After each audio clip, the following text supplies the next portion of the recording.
apropos of what Tim said earlier, I think we've passed the tipping point. I frankly think that if you've got a child or a grandchild that's ever set foot in a school, or you want them to set foot in a school, we know what kind of school we want them to go to. And I want to talk a little bit about, in the context of what we've been speaking about more generally, if we're successful with the legislation, what would our schools look like? What difference would this make? And I do want to make the point now that in the same way as one might pick up reading, one might pick up math, one might pick up scientific knowledge, one might pick up musical or artistic talent. Well, that's all true, but we teach them. And now we have to add to the list social and emotional competencies, because the world in which our kids are going to live and thrive require that competency in the same way as all the others. And if, I collect newspaper articles, and you can't go very long without seeing articles that show how this is being valued by folks who are not in education. A lead article in the Times, Sunday Times, was about the moral child.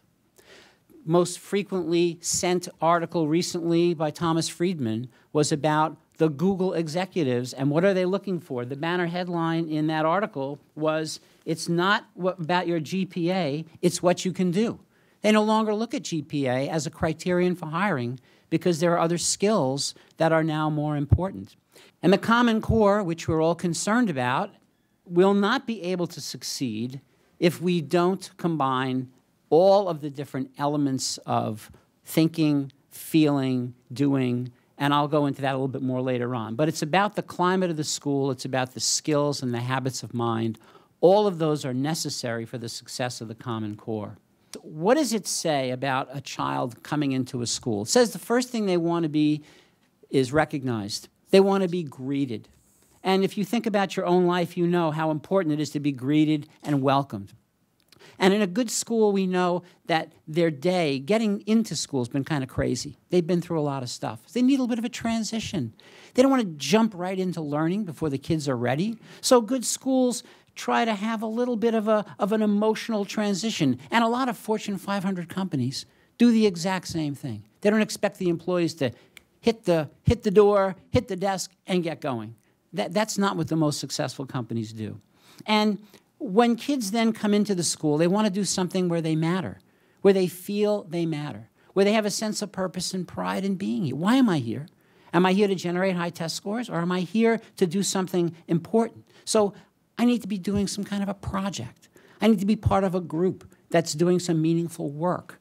Maybe I need to have some leadership responsibilities, or maybe I'm going to be engaged in service. These are the kinds of pedagogies that build social and emotional competencies. And because I matter, because I come to 180 school days and I matter, I want to learn.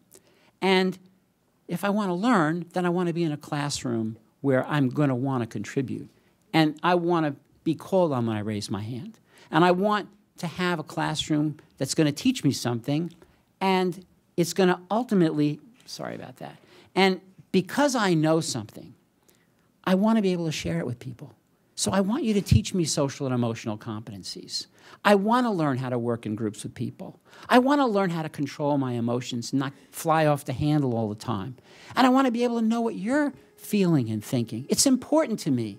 And if I feel welcomed and I know that I have an important role in the school, that I matter, and I'm learning stuff, and I share it, well, guess what? If you look at the box that circles back to the orange box, I'm less likely to get involved in drugs and alcohol and smoking and bullying people and premature sexual behavior and driving like a lunatic. Why? Because my life matters. It's risky for me. I got something to lose. And that's how the whole circle comes into play. Every time a kid comes into a school that's characterized by social and emotional learning and meaning. So we have to understand that simply passing the accountability assessment is not enough for kids to manage in this complex world. So when we think about building our youth of the future, what's the imperative? I'm going to ask you to indulge me for a second. It's nice to have policy, but I want to empower you with a magic wand. I want you to imagine that you've got a magic wand and you're going to be able to wave it over children and have them internalize 3 values forever and ever and ever. Take a look at this list. Friendship, long life, peace, riches, wisdom, popularity, beauty, and family. I'm going to give you 30 seconds. Think about the 3 of these values that you would most want all children to have if you could do it with a wave of the wand. And then after you've thought about it, share it with somebody next to you to see if you're on the same or similar wavelength. And don't do it telepathically. I'm timing. You've got 30 seconds. How many of you, as any one of your top 3 choices, how many of you had friendship? Talked about friendship. How many of you talked about wisdom? How many of you talked about family? How many of you talked about peace? How many of you can't count to 3? What do you think are the values that are being most forced on our kids by the mass culture today? Riches, popularity. All right. You got it? This is why we have to do this in this school, and this is why schools have to do it in partnership with families.